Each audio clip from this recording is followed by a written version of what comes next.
Well, that's not exactly two people introducing me, but that's pretty good. I will say there are three things I agree with about what Don said regarding Texas. One, I like Texas. I'll admit it publicly. Two, it is big. And the third one, I can't remember. So, oops. So I would like to thank the Abraham Lincoln Institute for the opportunity to speak here today.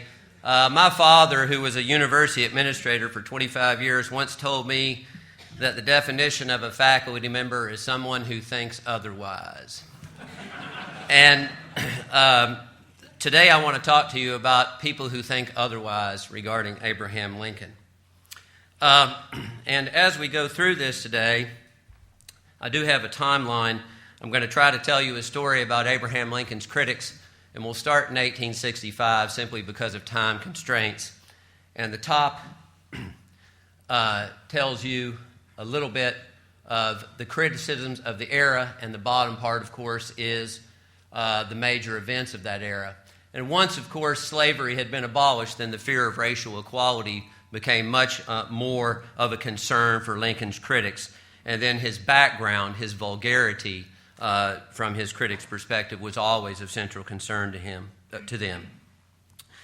The enduring contest over the memory of Abraham Lincoln in American culture began on April 15, 1865, the day Lincoln died from a bullet fired by John Wilkes Booth the prior Good Friday evening.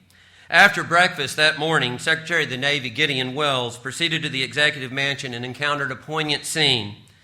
On the avenue in front of the White House, Welles observed, were several hundred colored people, mostly women and children, weeping and wailing their loss.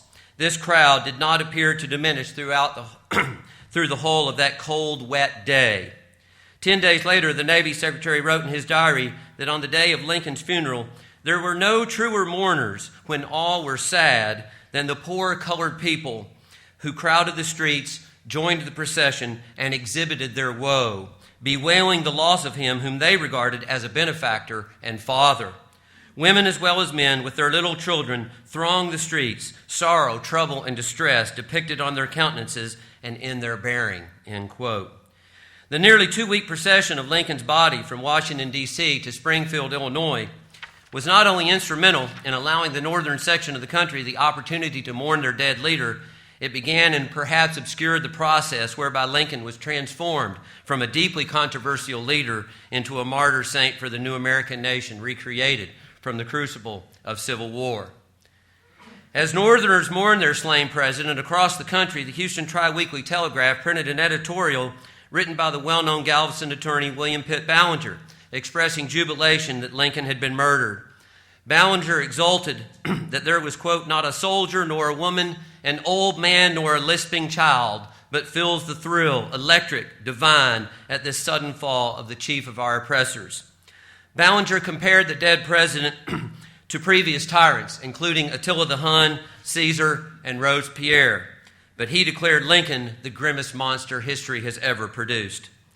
Lincoln's Secretary of War, Edwin Stanton, was therefore more right than he knew in 1865 when he proclaimed Lincoln a man for the ages.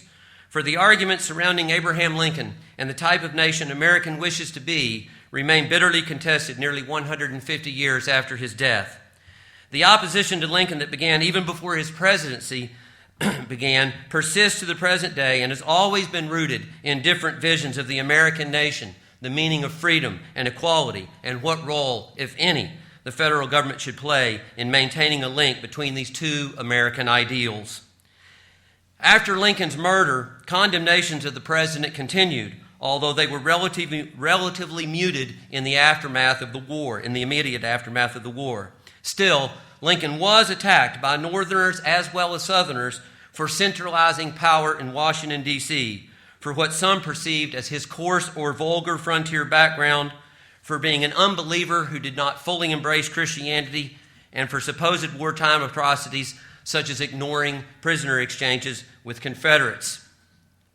Consequently, criticism of Lincoln included a spirited philosophical defense of the old Confederate regime and came from those, mostly, although not exclusively in the South, who accepted that slavery and the Confederacy were dead, but refused to accept the idea that American national identity should be based upon civic ideals of liberty for all, or that the federal government had any role to play in ensuring that such egalitarian ideals be fulfilled. The claim was made that Lincoln was one unworthy of emulation, for as his critics more or less said, he emancipated the slaves but enslaved free men, and his detractors accordingly viewed him as the destroyer rather than the savior of the Union. One especially intriguing aspect of the various criticism leveled against Lincoln after 1865 was the language used to express disapproval of their former adversary. Their language yields insight into what some Americans still believed was admirable and worthy of emulation after the war concluded, and of what was not, and of no individual was this perhaps more true than Abraham Lincoln. So when Pennsylvania Democrat William Bradford Reed wrote Jefferson Davis from New York City after Ward Hill Lamon's 1872 biography, for example, he commented that the book was not only an interesting and true account of Lincoln's life, but it was also very disgusting in its truth. William Hand Brown, a Southerner, in his conclusion to his review of Lamon's life, said the whole man's career caused him to sicken with shame and disgust, while Albert Taylor Bledsoe said Lincoln was low, ignorant, and vulgar.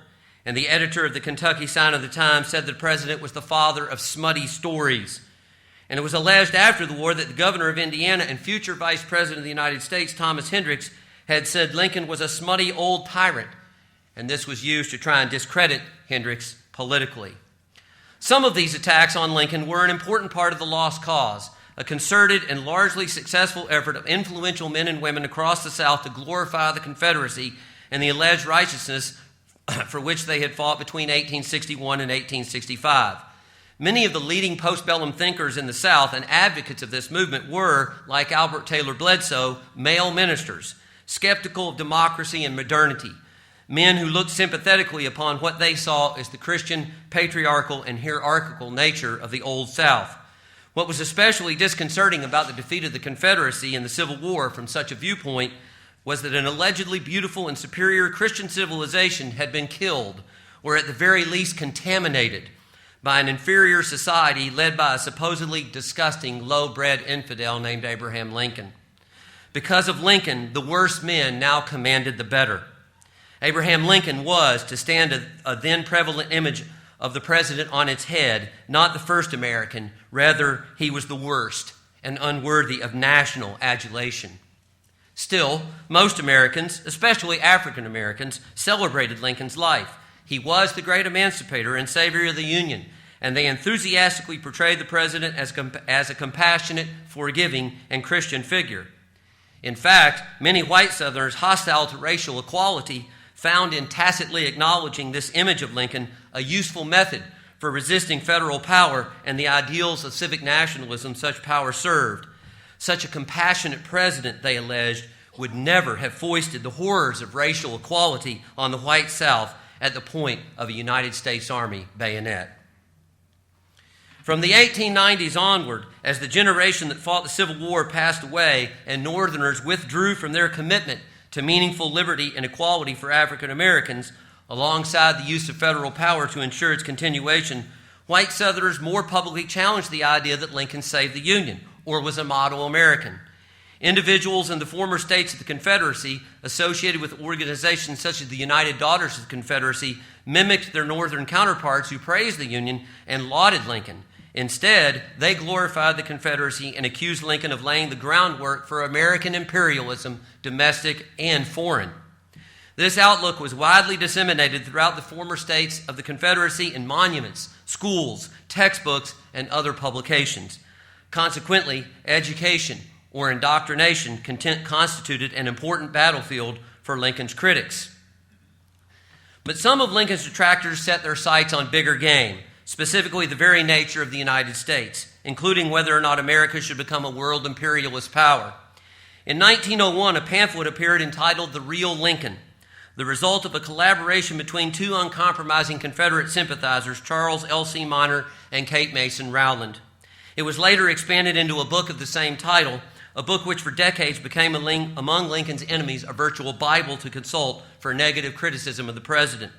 Minor and Rowland were disgusted with the deification of Lincoln they believed was taking place not only in the North, but also in their beloved South. Minor had fought in the Civil War for the Confederacy, was president of Virginia A&M, later Virginia Tech, and by 1901 was in retirement, living in Baltimore and writing on matters related to the lost cause and the Christian religion. Whereas Rowland was born in Detroit, Michigan, where her uncle was but a governor when it was a territory. She was the great-granddaughter of George Mason's brother, moved to Virginia at an early age, and spent the better portion of her life in Richmond, the capital of the Confederacy, or in Baltimore. She was one of the founders of the UDC, the United Daughters of the Confederacy, was instrumental in labeling the Civil War as the war between the states, and received her law degree in 1916 from William and Mary College. The real Lincoln was the result of an earlier correspondence that began in April 1899, a correspondence in all likelihood prompted by the recently concluded Spanish-American War and the way in which the language of emancipation, and by implication Abraham Lincoln, was used to promote and defend American expansionism. When Minor and Rowland began writing their arguments in opposition to American expansionism and Abraham Lincoln, while they were couched in the language of consent, matters of race were never very far from their thoughts. Minor concluded his first letter to Rowland with his view about Lincoln hagiography and the nature of the new Union that Lincoln had saved. All of Lincoln's biographers rest their demonstration of his excellence in last resort upon the assumed premise that nothing could be wrong that saved the Union and destroyed slavery. Now that the Union means a great braggart swollen with insufferable pride at victories over helpless opponents, won with no more loss of life and limb than football matches cost, and now that the policy of the nation assumes that only white people are fit to be free, Lincoln will get his just deserts as a wicked usurper who bent to his own will against their own a vast majority of the American people. Minor's critique was in an important sense grounded in white supremacy and represented a significant shift in criticism of Lincoln. In the immediate aftermath of the Civil War, when the status of the freedmen was somewhat unclear and contingent upon what groups gained or lost political power, Lincoln's critics focused on his background, a background they found disgusting, and his alleged infidelity to the Christian religion. By the late 1890s, however, when the United States had clearly decided, as the 1896 Plessis v. Ferguson case and the suppression of the Filipino Rebellion illustrated, that African Americans and other peoples of color would not be equal citizens, Lincoln's critics were now moving toward asking just what exactly Lincoln had saved. As UDC member Mary Singleton Slack said in 1904, the Lincoln administration, quote, drifted into imperialism and culminated in despotism, end quote. Minor seemed to be telling Rowland that since whites once again agreed that blacks were not their equals, it had not been worth fighting a war that destroyed everything we held dear for a country that had become imperialist in both nature and practice. To be sure, by the centennial of his birth in 1909, Lincoln was celebrated by most Americans, but this viewpoint was directly and indirectly challenged by influential white Southerners and had less to do with substantive agreement with Lincoln's political philosophy and more to do with the claim that Lincoln, too, was a white supremacist. This stance was reactionary and racially repressive and stemmed from a desire to maintain white control over African Americans. It was also, sadly, compatible with the racial outlook of many other Americans as the country receded from the possibility of a broad and pluralistic civic nationalism to a more narrow one based upon white ethnicity. Yet it would be a serious mistake to think that all opposition to Lincoln in the United States existed solely in the former states of the Confederacy. Within the African American community, a small shift in attitude toward Abraham Lincoln and the beginnings of a negative stance that echoed the abolitionist critique of Lincoln from the 1860s as a timid and weak emancipator emerged. Significantly, a few elite African Americans, such as attorney Archibald Grimke and political radical Hubert Harrison, in light of the nation's retreat from its commitment to racial equality, forcefully and publicly questioned allegiance to the great emancipator and held that continued veneration of Lincoln was in fact a hindrance to their race. Harrison criticized Lincoln from the more radical wing of the political spectrum. Born in St. Croix in the West Indies, Harrison migrated to the United States in 1900, 2 short years after America had won its splendid little war over Spain. Harrison was an agnostic in religion, a socialist in politics, and had what his biographer Jeffrey Perry labels, quote, a race-first political perspective, end quote.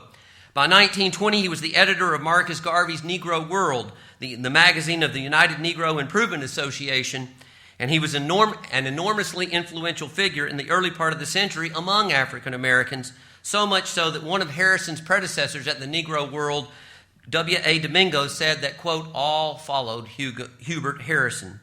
In 1911, Harrison created 4 lectures on Abraham Lincoln that he eventually published a decade later in the Negro World. The character of Abraham Lincoln is a great character, but it is not what we have been told. Abraham Lincoln was not a friend of freedom.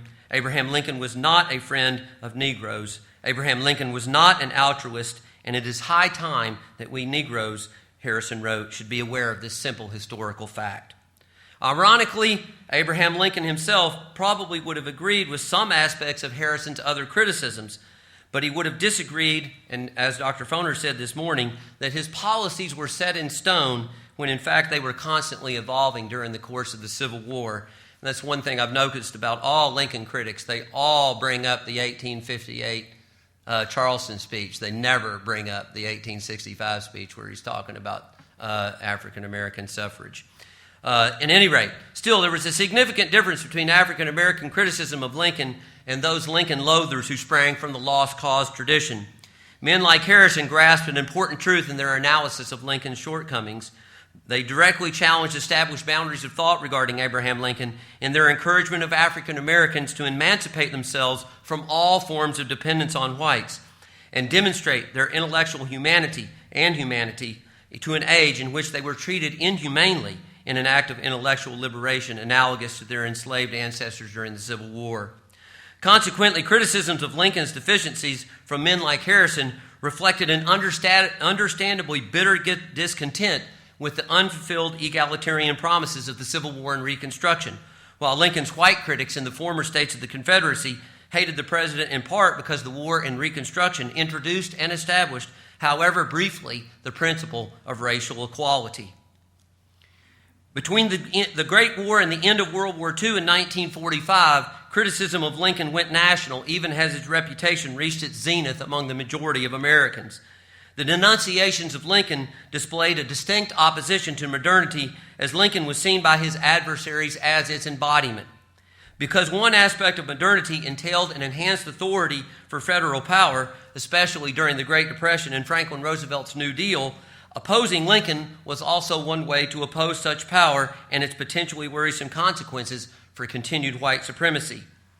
The arguments of Lincoln's opponents made their way into the American Academy in places such as Vanderbilt University and into books such as Illinois poet Edgar Lee Masters' Lincoln the Man. In 1930, a group of 12 white Southern intellectuals associated with Vanderbilt published I'll Take My Stand, The South and the Agrarian Tradition, a book in which they collectively reaffirmed, among other things, the superiority of the Southern and agrarian way of life. What was especially noteworthy in this collection of essays and in the careers of the agrarians more generally is that the agrarians who more or less came to terms with modernity, such as Robert Penn Warren, tended to be more understanding, if not complimentary, of Abraham Lincoln. Whereas while those who were disdainful of modern America, such as Donald Davidson, were sharply critical.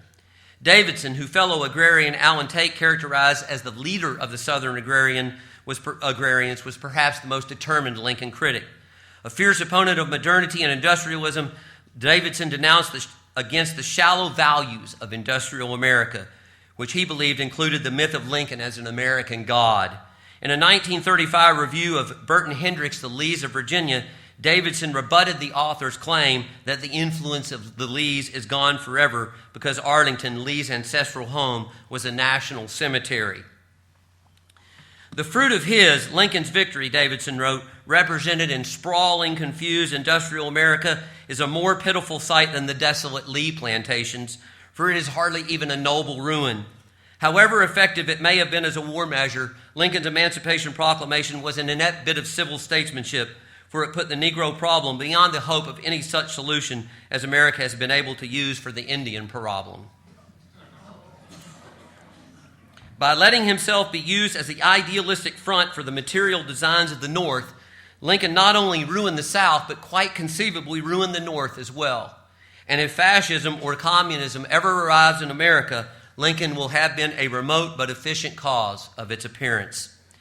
The significance of I'll take my stand for Lincoln criticism was that it laid the intellectual groundwork for the modern neo-Confederate anti-Lincoln movement after World War II.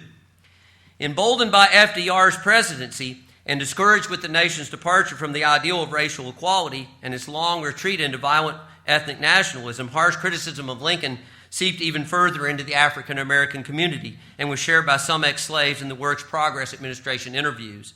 Lincoln had a few detractors among elite African Americans, including black newspaper editors and politicians, all of whom used the Lincoln image to mock the stark contrast between the Republican Party's claim to be the vehicle of Lincoln's ideals and America's painful lack of accomplishment in matters of racial progress. The editor of the black newspaper, the Pittsburgh Courier, Robert Vann, encouraged African Americans to go turn Lincoln's picture to the wall and vote for the Democratic Party rather than the Republicans or Party of Lincoln in the 1932 presidential contest. 4 years later, Congressman Arthur W. Mitchell, the first African American Democrat elected to Congressman and from the state of Illinois, criticized Lincoln on the floor of the House of Representatives in 1936, stating that the great emancipator was, quote, no real foe of slavery. Later that same year, according to contemporary accounts, Mitchell visited Lincoln's tomb in Springfield, Illinois at the local fairgrounds and told an audience of over 3,000 that while he appreciated, quote, the sacrifices made by Lincoln, end quote, he derided the Republican Party because, quote, it tells us to support their candidates because Lincoln, who freed our race, was a Republican. But today, Lincoln is dead and his party has forgotten his ideals and principles. We are interested in accomplishments, not promises, end quote. Of course, Abraham Lincoln still remained quite popular among most African Americans, but by the middle of the Great Depression, after enduring decades of lynchings, not to mention a nearly total lack of economic, political, or social equality in the postbellum South, there were increasingly strong currents within the community, African American community, critical of the great emancipator. And such attitudes were evident in the remarks of some ex-slaves interviewed in the 1930s by the Works Progress Administration. This is Thomas Hall from North Carolina. Lincoln got the praise for freeing us, but did he do it? He gave us freedom without giving us any chance to live ourselves, and we still had to depend on the Southern white man for work, food, and clothing, and he held us through our necessity and want in a state of servitude little better than slavery. Lincoln done but little for the Negro race, and from living standpoint, nothing. White folks are not going to do nothing for Negroes except keep them down. The Yankees helped free us, so they say, but they let us be put back in slavery again. By the 1930s, then, there was unquestionably bitterness among some African Americans about the shabby, violent treatment they had endured at the hands of whites since the 1860s. Such unfulfilled hopes and expectations go a long way in explaining the reasons for such a negative viewpoint, as few as there are in the WPA narratives.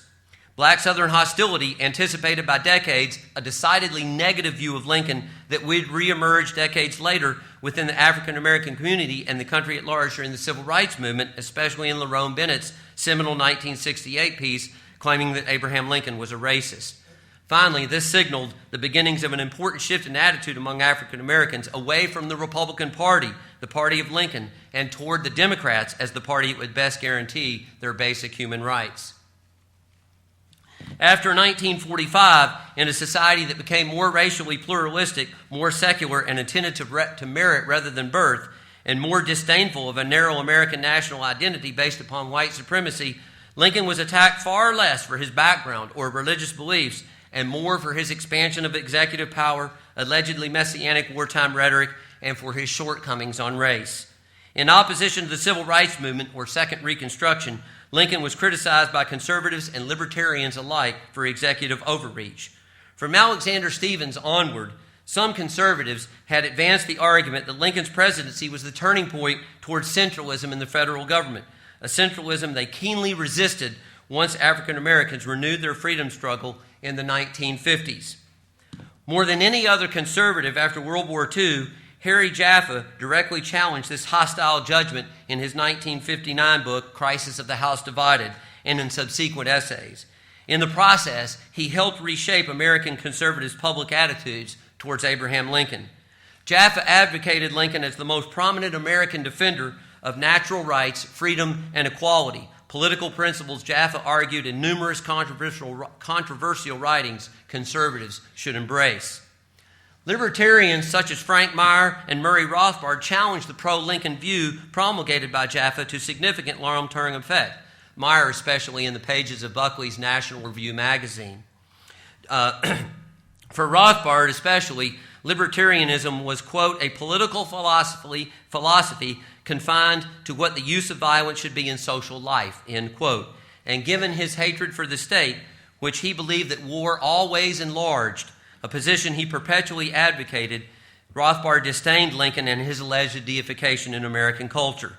For the next several decades, Rothbard criticized American imperialism, defended the right of secession down to the point where the individual may secede, and criticized the Lincoln administration for economic and military malfeasance.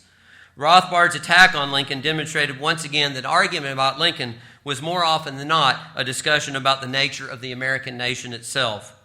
The Civil War was used by the triumphal and virtually one-party Republican regime to drive through its statist, formerly Whig program: national government power, protective tariff, subsidies to big business, inflationary paper money, resumed control of the federal government over banking, large-scale internal improvements, high excise taxes, and during the war, conscription and an income tax.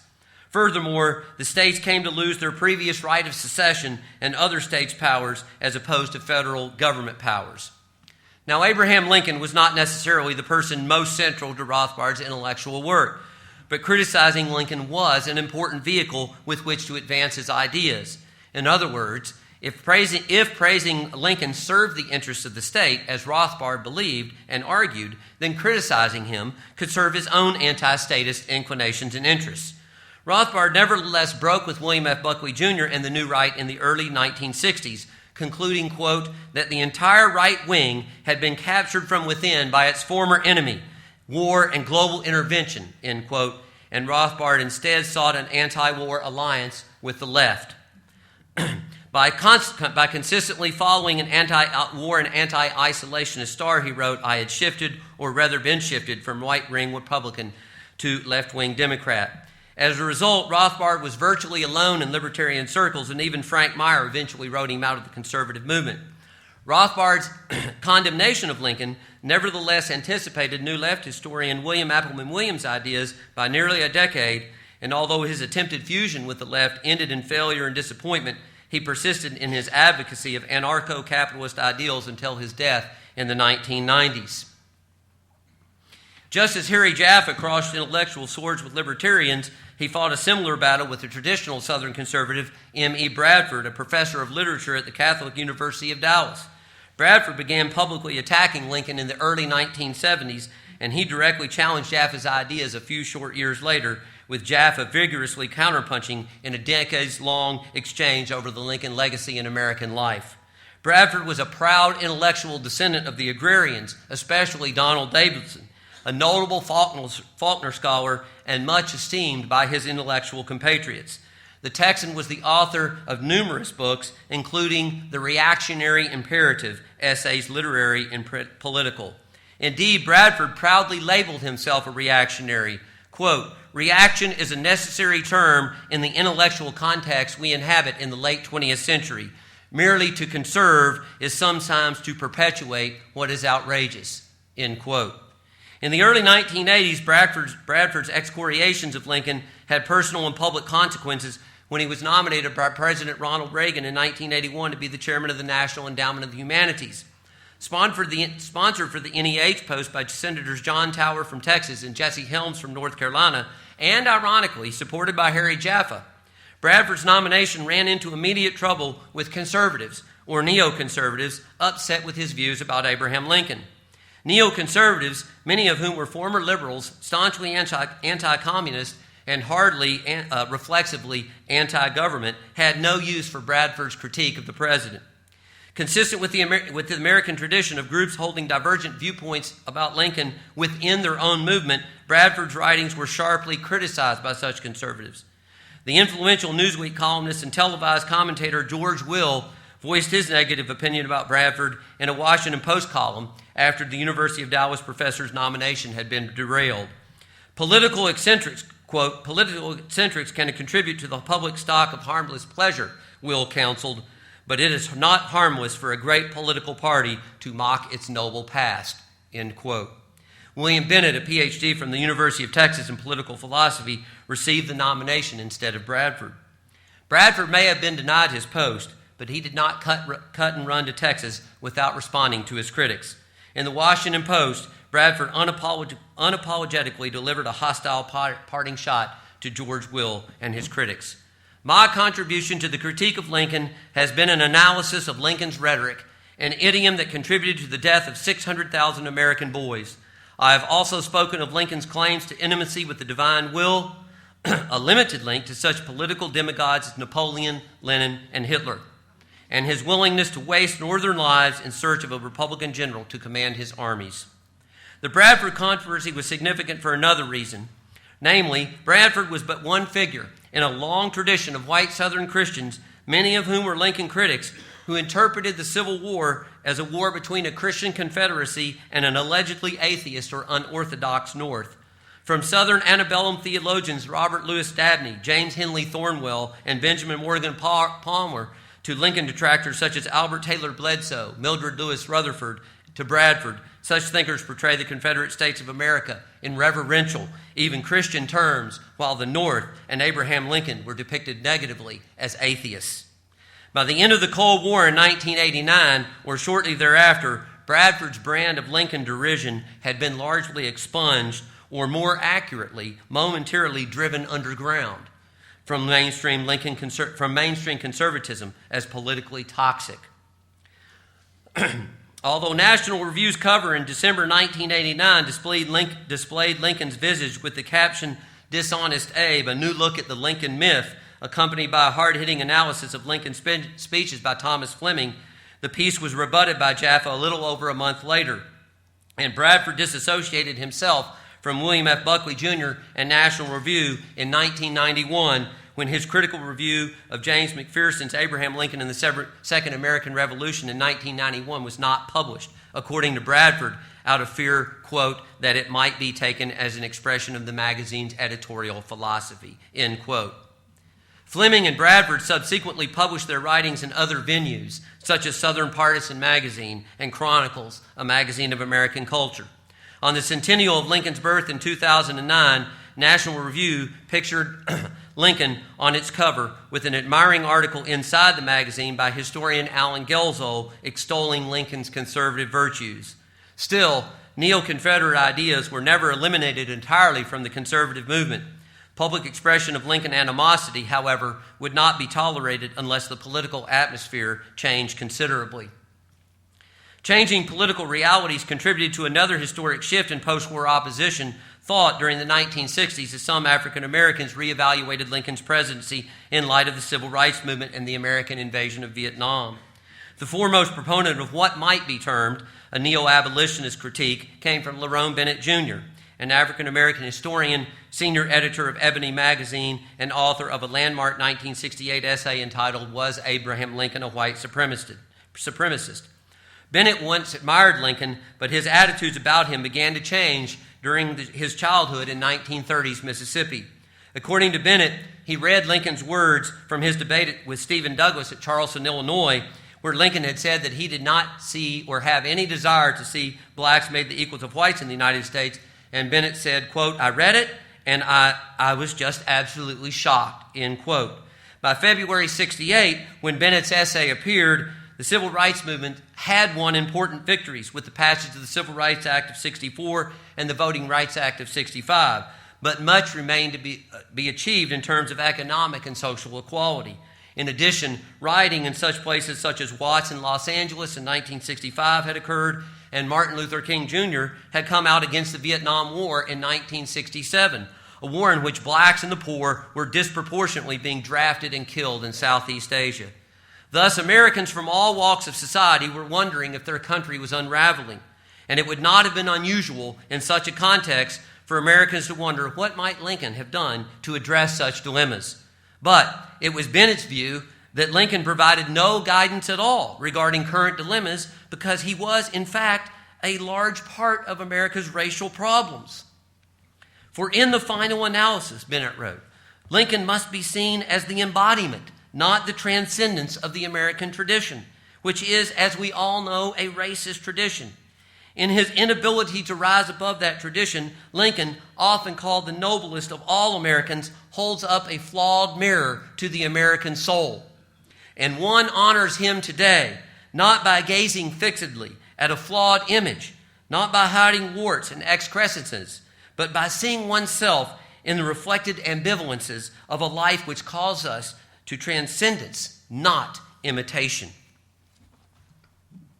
After 1989, libertarians such as Murray Rothbard continued their hostility to the Civil War president and cemented alliances with paleo-conservative Lincoln detractors such as M.E. Bradford.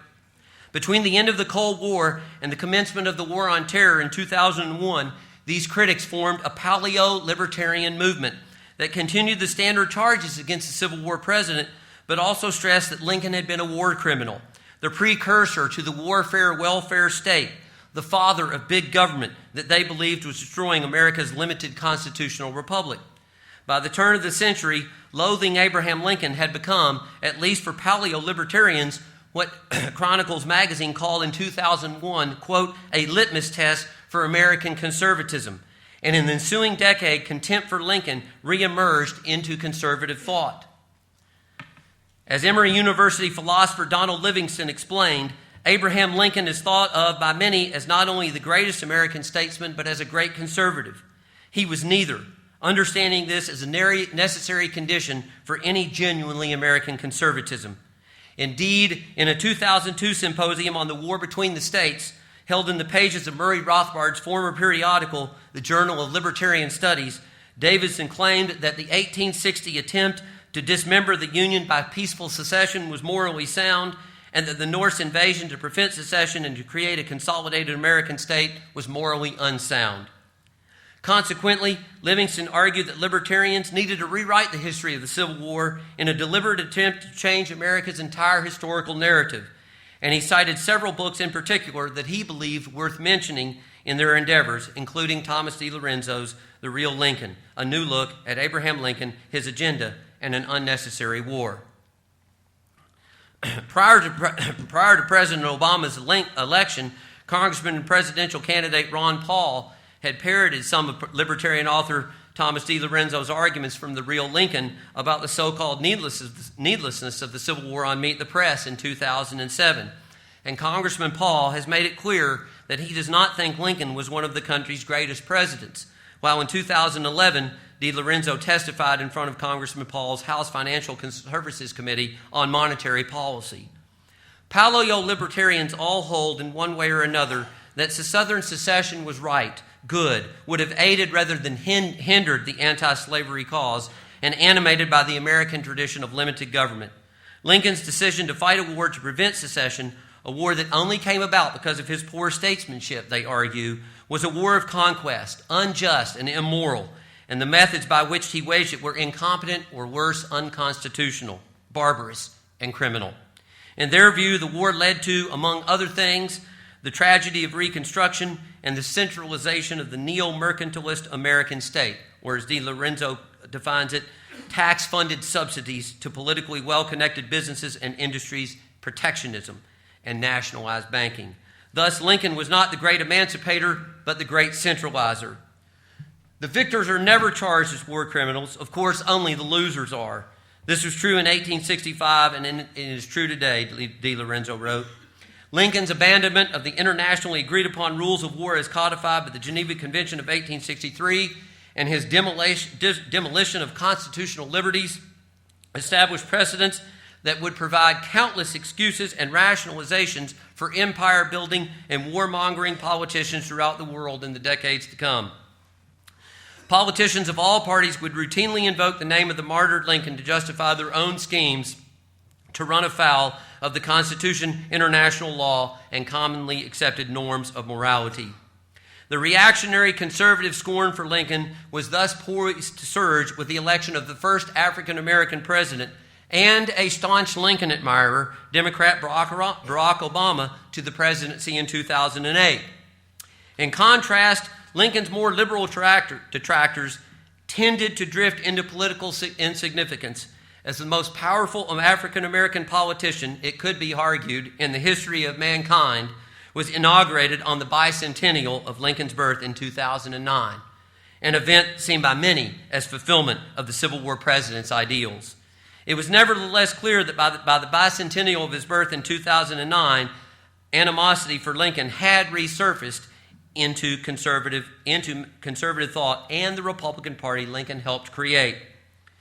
Walter Williams, an economics professor at George Mason University, influential intellectual, and occasional guest host of conservative Rush Limbaugh's radio show, wrote an admiring foreword to DiLorenzo's The Real Lincoln, stating, quote, "Lincoln's Emancipation Proclamation was little more than a political gimmick," end quote, and that the more appropriate title for Abraham Lincoln is not the great emancipator, but the great centralizer. Nearly a decade later, in 2010, DiLorenzo told the aficionados of the 10th Amendment at a conference in Atlanta, quote, "I consider Abraham Lincoln an enemy of the Constitution," end quote. Meanwhile, Fox News legal commentator Judge Andrew Napolitano has called Lincoln a racial supremacist and tyrannical.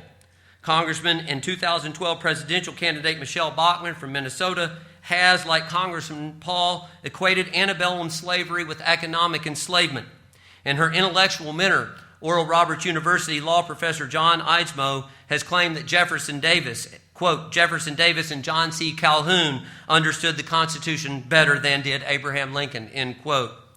Bachmann has also recommended a biography of Robert E. Lee by Steve Wilkins, a Louisiana pastor who has defended antebellum slavery and been critical of Abraham Lincoln's religion or supposed lack thereof. Finally, another failed Republican presidential candidate, Texas Governor Rick Perry, has openly voiced secessionist sentiments. In 2010, Nikki Haley, in her successful South Carolina Republican gubernatorial campaign, described the Civil War as follows, quote, "You had one side of the Civil War that was fighting for tradition, and I think you had another side of the Civil War that was fighting for change." Of course, in one sense, Governor Haley was correct.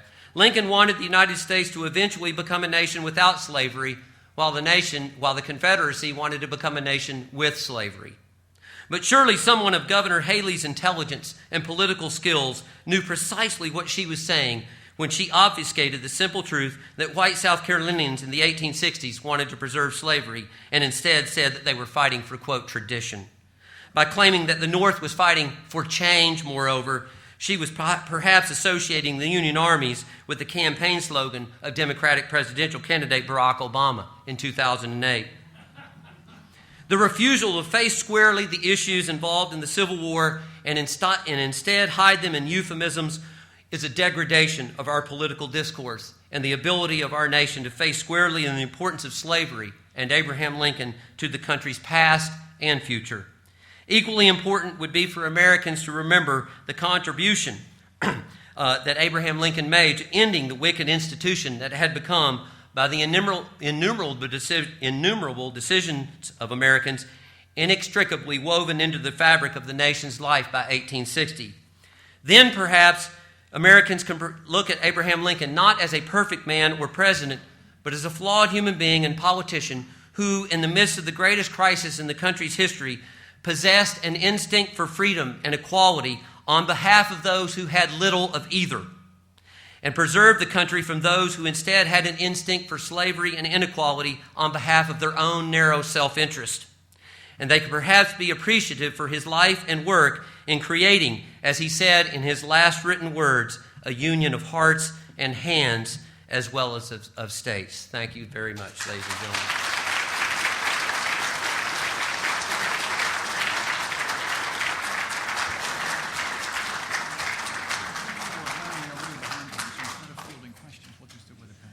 Okay, unfortunately, I went over a little long, and I apologize for that. So if you have any questions, Michael informs me you can ask in the panel. I apologize. Thank you. Okay. All right. There's place cards there, so you can see. Okay. Okay. If you have questions for Professor Barr or for previous speakers,